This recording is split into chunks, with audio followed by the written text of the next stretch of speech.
Bonjour chers abonnés, alors on se retrouve aujourd'hui parce que je vous avais promis de vous parler de l'article qui parlait de l'évolution des chipmunks. Donc cet article est paru dans la revue Science et Avenir et ça nous résume un petit peu ce que des chercheurs ont pu découvrir en menant une enquête sur 2 types de rongeurs qui vivent à Chicago et quelles influences extérieures, entre guillemets, ont permis de changer en l'espace d'à peine 125 ans, ce qui n'est pas grand-chose.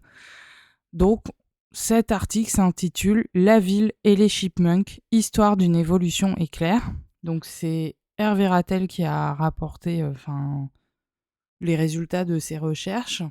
C'est un article récent qui date du mois de juin. Mais bon, peut-être que les recherches ont eu lieu avant. J'insiste sur le mot-clé évolution. Et là, c'est évolution éclair. Pourquoi ? Parce que l'évolution est très, très rapide. Et en fait, c'est exactement le terme clé qu'on va avoir avec les enseignements de Grégory Grabovoy. On permet une évolution éclair, justement. Une évolution, en fait, qui, en temps normal, doit avoir lieu sur des millénaires et des millénaires. Et là, en fait, on accélère tout simplement parce que c'est une nécessité absolue d'accélérer. C'est même vital, je dirais. Donc, comment la pression urbaine affecte-t-elle ses habitants ? Des chercheurs ont mené une enquête sur 2 types de rongeurs vivant à Chicago. Résultat, en 125 ans, ils ont bien changé. L'évolution est un processus au cours duquel d'innombrables générations vont se succéder au sein d'une même espèce et se transmettre de minuscules changements qui conféreront au fil du temps aux animaux ou aux plantes ou autres bactéries de nouvelles caractéristiques pour résister aux changements environnementaux ou à de nouveaux prédateurs. C'est le plus souvent un processus très lent qui prend des millions d'années, sauf lorsque l'être humain est de la partie. Alors je vous invite à vous référer à la précédente vidéo qui parlait du transgénérationnel. Le lien il est direct avec cet aspect-là, mais au-delà de cela, notre rôle aussi auprès de nos animaux, notamment de nos animaux de compagnie, mais aussi les animaux sauvages, c'est d'induire leur évolution également. Et là, on est sur une recherche scientifique qui vient parfaitement expliquer ce phénomène, entre autres. Sauf qu'avec les enseignements de Grégory Grabovoy, on structure notre conscience, mais aussi on influence sur nos animaux et tout l'environnement qui est autour de nous. Et donc forcément, ça agit. On avait l'exemple du témoignage du médecin qui parlait de ses chats, ou moi-même, où on relève qu'il y a beaucoup moins d'agressivité, parce qu'il y a certains chats qui gardent quand même un instinct de chasseur très conservateur, et c'est le cas des miens par exemple, de Camar et Belkis. Voilà, c'est pas le cas du fils de Camar qui est le chat le plus gentil du monde. J'ai jamais vu un chat aussi gentil. Mais mes chats à moi, ils ont conservé vraiment de manière intacte leur instinct de chasse et de meurtre, je dirais. Enfin, voilà. Sauf qu'à terme, en fait, dans ce but évolutif, c'est qu'il n'y aura plus du tout de prédation. Donc je me permets de faire cette parenthèse parce que c'est vraiment important de le comprendre dans les enseignements de Grégory Grabovoy. Je vous demande de vous référer au séminaire sur la Terre où on explique qu'en fait, si on élimine la prédation animale, comme le loup qui dévore la brebis par exemple, ça peut être un type de concentration qu'on peut faire pour aussi stabiliser nos états intérieurs aussi. Donc il n'y a pas de hasard. Ce qui se passe à l'intérieur de nous se passe à l'extérieur de nous. Donc quelque part, même si mes chats qui sont les miens conservent cet instinct de survie et de chasse, bon gré mal gré, je sais que quand Camar s'est perdu, je savais qu'il était parfaitement capable de survivre seul dans la nature. Parce qu'il savait chasser, il savait continuer de faire... il pouvait se nourrir en toute autonomie, même si je n'intervenais pas. Voilà. Donc, Je poursuis la lecture de l'article en comparant les crânes de chipmunk et de campagnol. Donc là, on parle de 2 espèces, campagnol et chipmunk. Donc là, je vous ai mis la photo d'un chipmunk, d'accord ? Du territoire de Chicago, datant d'il y a 125 ans. Intéressant. Et ceux d'aujourd'hui, Stephanie Smith et Anderson Feijo du Field Museum de la ville et leurs 2 collègues ont pu observer à quel point notre espèce interfère avec le monde vivant et le modifie en un temps record. Ils publient le résultat de leurs analyses dans la revue Integrative and Comparative Biology. 2 rongeurs, donc très différents, riches de plus de 245 000 spécimens récoltés à travers le monde, le Field Museum est surtout remarquable par sa collection d'animaux collectés sur Chicago et ses alentours, et ce depuis plus d'1 siècle. Pour leur expérience, les chercheurs ont choisi 2 rongeurs du coin, le chipmunk et le campagnol. De la même famille que l'écureuil, le chipmunk vit essentiellement en hauteur, se nourrissant de noix, de graines et d'insectes. À l'inverse, le campagnol préfère les habitats souterrains et mange surtout des végétaux. En choisissant 2 espèces n'ayant pas la même biologie, les chercheurs espéraient trouver des marqueurs différents du stress de l'urbanisation et de l'empreinte humaine. Bien entendu, je vais vous mettre le lien de l'article dans la barre de description. Près de 500 crânes passés à la loupe et au scanner. Bingo! Les crânes de 132 chipmunks et de 193 campagnols ont parlé et ont révélé à quel point, en 1 siècle, la vie en ville a forcé ces minuscules résidents à se transformer pour s'adapter. Les chercheurs se sont essentiellement focalisés sur cette partie de l'anatomie car, en plus de contenir des informations sur les capacités sensorielles et les régimes alimentaires, le crâne fournit des indices sur les dimensions de l'animal. La longueur des dents, l'importance ou non des structures osseuses internes sont également révélatrices. En plus de ces éléments, les scientifiques ont scanné en 3D une centaine de crânes des 2 espèces.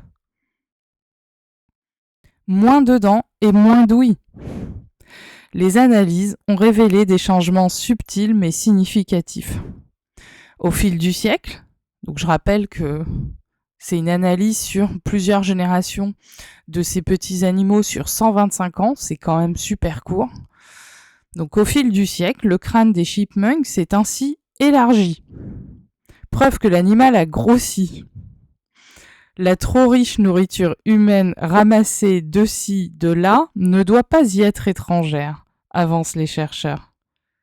Dans le même temps, ce régime très mou, dépourvu de noix et d'aliments à croquer, a causé un rétrécissement des quenottes de l'animal. Le campagnol, lui, a dû renoncer à son ouïe exceptionnelle. Pour se protéger du violent brouhaha urbain, les structures osseuses de l'oreille ont diminué au fur et à mesure que Chicago était édifié. Avec ces 2 exemples, les chercheurs américains viennent donc de montrer que par sa violence et la pression très forte qu'il exerce sur l'environnement, un espace urbain peut modifier profondément ses habitants, des plus petits aux plus grands. Voilà, donc je vous laisse tirer les conclusions que vous souhaitez. Cette évolution qui s'est faite sur 125 ans en raison de l'environnement extérieur, si vous voulez, a carrément influé sur la taille du crâne, la longueur des dents. C'est-à-dire que les dents des campagnols se sont raccourcies du fait que les apports en nourriture étaient devenus de plus en plus mous. Et il faut se dire que pour nous, les humains aussi, c'est pareil. C'est la même chose en fait. Nous aussi, on s'adapte. Et bon, alors, c'est sûr que le nombre de générations des chipmunks et des campagnols doit aller un petit peu plus vite parce que ils se reproduisent beaucoup, il faut le dire. Mais vous vous souvenez, on avait parlé d'une étude à un moment donné sur la thématique de l'amour des études qui avaient été faites sur les campagnols qui étudiaient les liens d'attachement en fonction de la nourriture qu'ils absorbaient. Et des structures même des familles nucléaires étaient profondément modifiées en fonction de ce qu'ils pouvaient manger. Voilà. Pour ça, je vous invite à repartir en arrière sur les vidéos qui parlent de tout ce qui est couple, amour, vie sentimentale. Mais il faut se dire que ce sont des animaux, mais nous, on n'en est pas très loin non plus. Voilà.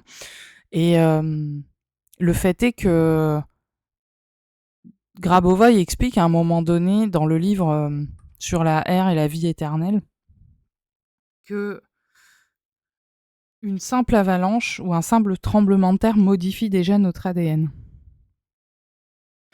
Donc, je vous laisse tirer les conclusions que vous souhaitez, mais ça veut dire que ces modifications de notre environnement extérieur, déjà, impliquent cela.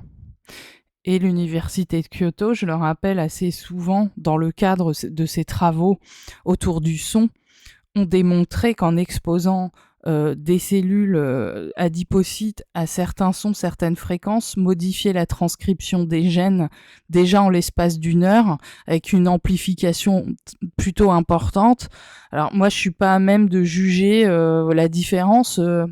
Je ne suis pas le scientifique ou les scientifiques qui cherchent vraiment autour de ça. Cependant, en l'espace de 24 heures d'exposition continue à ces sons-là, la transcription des gènes s'était considérablement modifiée, on va dire. Alors peut-être que j'exagère. Voilà, mais le fait est que le son, finalement, est aussi une information, au même titre que tout objet informationnel autour de nous. Je veux dire, même votre animal de compagnie est un objet informationnel. Votre ordinateur est un objet informationnel. Votre cafetière est un objet informationnel. Mais notre environnement extérieur reflète ce que nous sommes à l'intérieur de nous-mêmes. Voilà. Donc quand on déménage, quand les pilotages déclenchent des opportunités, on va déménager dans des endroits plus calmes, plus sympas, plus jolis, tout propre, tout neuf, etc., c'est parce que on a fait un travail de changement de conscience et de structuration de conscience. Donc en structurant notre conscience, on attire ce qui nous arrive, que ça soit positif ou négatif. En fait, d'ailleurs, le docteur Konev l'a souligné très gentiment et le dit certainement d'une manière plus sympa que je vais le faire, mais en gros, il nous explique que si on a des ennuis dans la vie, c'est de notre faute, quoi, quelque part.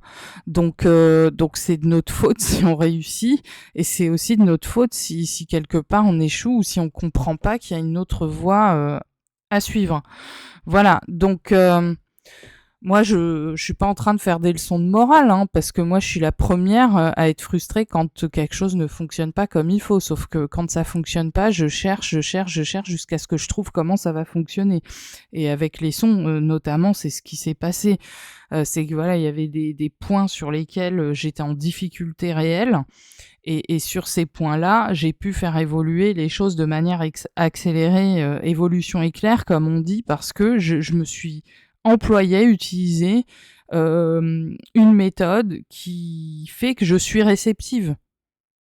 Voilà, vous voyez, par exemple, à l'école, s'il fallait retenir une poésie par cœur, je pouvais la retenir, mais je mettais des synonymes à la place. Donc ça prouvait que j'avais bien compris le texte, mais j'étais incapable de retenir par cœur. Par contre, mettez-moi une mélodie et je vais la connaître par cœur du premier coup. Vous voyez ? Voilà, c'est une capacité de mémorisation que j'ai depuis toujours, qui est plus axée sur le son qu'autre chose. Donc, comme la musique, c'est quelque chose de très universel, qu'il n'y a pas de barrière de la langue et que le mental lâche complètement, c'est un environnement extérieur qu'on crée qui nous permet justement d'aller vers cette évolution éclair, vers cette structuration de conscience accélérée. Donc Grabovoi nous explique clairement que en temps normal, on pouvait évoluer avec certaines méthodes, mais ça prenait des milliers et des milliers d'années. Et encore, les connaissances pouvaient être cachées, réservées à certaines personnes, etc. Et qu'en fait, avec la technologie PRK1U qu'il a créée, et toutes les technologies d'enseignement qu'il propose, cette évolution qui en temps normal est censée prendre des milliers d'années, on va pouvoir la réaliser en très très peu de temps. Et il en va de l'avenir de l'humanité et de notre confort de vie aussi, parce que vous doutez que dans ce futur qui est dans 200 ans, où on va pouvoir être peut-être dans des voitures volantes qui rouleront sur des ponts qui seront suspendus en l'air, il n'y aura même pas de support en fait, parce que tout va tenir avec la conscience humaine. Même votre voiture, vous allez être capable de la matérialiser ou de la faire disparaître par une simple impulsion de la pensée, donc vous n'aurez plus de problème de PV de stationnement, clairement. Vous voyez? Mais ça, c'est un exemple parmi d'autres, parce que moi, ça m'est arrivé il y a déjà plusieurs années avant de découvrir les enseignements de Grigory Grabovoy, les maisons du futur, comment elles fonctionneraient, etc. Tout ça. Alors, j'ai toujours eu une aptitude à voir les technologies qui allaient arriver. Par exemple, quand j'étais au lycée, je voyais déjà des smartphones où on pourrait regarder des vidéos, etc. Tout ça. Et ça n'existait pas à l'époque. Et quelques années après, bah, c'est arrivé sur le marché, voilà. Alors ça, c'est mon truc d'anticiper sur les technos. Et j'avais vu à un moment donné, dans ma ville natale, mais vraiment dans le cœur du centre-ville du cinéma, qui était le plus connu à l'époque de ma ville natale, une maison complètement différente qui allait m'appartenir et qui avait une forme de grande roue comme un donut, mais qui était complètement automatisée. C'est-à-dire qu'elle était capable de se nettoyer toute seule. Elle était capable, voilà, mais il y avait plein de micros mécaniques très très fines. Enfin, je sais pas si on peut comparer à quelque chose d'actuel. Ça serait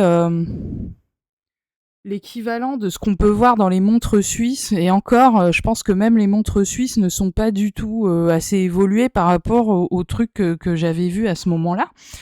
Et de ce que j'avais perçu de cette maison qui avait cette forme étrange et qui était capable de se nettoyer automatiquement toute seule, comme si elle avait une conscience, comme si elle était vivante, c'était qu'en fin de compte, c'était pour 2050.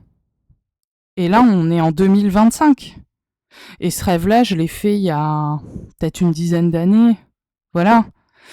Donc, ce qu'on peut dire, c'est que cette évolution-là, elle arrivera. Tôt ou tard, elle arrivera. Vous voyez? Et donc forcément, nos façons de vivre vont être révolutionnées parce qu'on aura du temps à consacrer à d'autres choses pour encore évoluer plus vite, etc. C'est pas pour dénigrer les modes de vie qu'on a à l'heure actuelle, mais je veux dire, si on a des ingénieurs qui se cassent la tête à faire de la recherche, du développement, pour créer des appareils de plus en plus performants, pour nous faciliter le quotidien et tout, c'est un progrès aussi qui peut s'avérer être harmonieux. Le but, c'est de rechercher un progrès harmonieux et pas disharmonieux. Et tout ce qui est disharmonieux, c'est ce qui mène vers une destruction de toutes les formes de vie qu'on peut imaginer, en fait. Et tout est vivant. Même notre ordinateur est vivant. Hein. Enfin, moi, je le vois, la substance vitale, elle entoure même nos ordinateurs. Donc, quand on pilote avec le 4x4 ou les pilotages sonores que j'ai construits pour aider les appareils, mais ça nous aide aussi à résoudre des problèmes techniques nous-mêmes, parce qu'en augmentant notre conscience, on devient capable de résoudre des problèmes beaucoup plus vite, de manière plus intuitive. Et au-delà de ça, on trouve des solutions beaucoup plus harmonieuses, peut-être plus pérennes, et on fait même durer nos appareils plus longtemps, leur durée de vie. Vous voyez, moi j'ai un iPhone 8. Tous les ans, je me dis, allez, je vais le changer. Non, je fais tout pour prolonger sa vie. Et à chaque fois que je vais faire changer la batterie, quand j'explique l'âge qu'elle a, ils sont étonnés. Les réparateurs sont très étonnés qu'une batterie peut durer aussi longtemps. Et pourtant, j'utilise de façon attentive, puisque c'est ma radio ambulante quelque part. Je traite, je fais tout dessus. Donc je veux dire, voilà. Et le soin qu'on apporte à nos animaux, d'autant plus parce que nos animaux de compagnie sont véritablement des membres de nos familles. Mais vous observerez que même, moi je sens qu'en la présence du PRK, avec les pilotages sonores, j'ai des fois des petites araignées, tout ça, des petits insectes qui me regardent et c'est comme s'ils me parlent en fait. Et ils sont hyper conscients et ils sentent toutes ces énergies-là et tout ce qui se passe. Et évidemment, quand on est dans cette attitude, on va pas chercher à mettre des insecticides, on va pas chercher à les tuer, ni à les écraser, ni à les combattre. Moi, je les laisse vivre. Ou alors je les invite gentiment à sortir, ou quand c'est nécessaire, mais voilà, c'est, un état de conscience, et même l'état de conscience de mon chat a changé. Elle est moins chasseuse qu'avant, clairement, mais elle garde quand même cet instinct. Bon gré mal gré, mais j'ai remarqué qu'au fil du temps, ouais, quand on a un petit hérisson qui est par là, eh ben, elle va pas chercher à l'attaquer, elle va le regarder gentiment, elle va rentrer en communication télépathique avec lui, puis ça va s'arrêter là. Il va pas y avoir de conflit. On va avoir une cohabitation relativement harmonieuse. Donc de fait, les campagnols, il y avait une étude qui avait été faite sur eux en fonction de leur environnement de vie justement, bah ça impactait directement, la qualité de leur nourriture, et qu'en fonction de la qualité de leur nourriture, ils développaient des comportements sociaux et familiaux complètement divergents. Voilà. Voilà pour, cette partie. Donc je vous remercie d'avoir été attentif, et je vous embrasse et je vous souhaite un très, très beau week-end. À bientôt.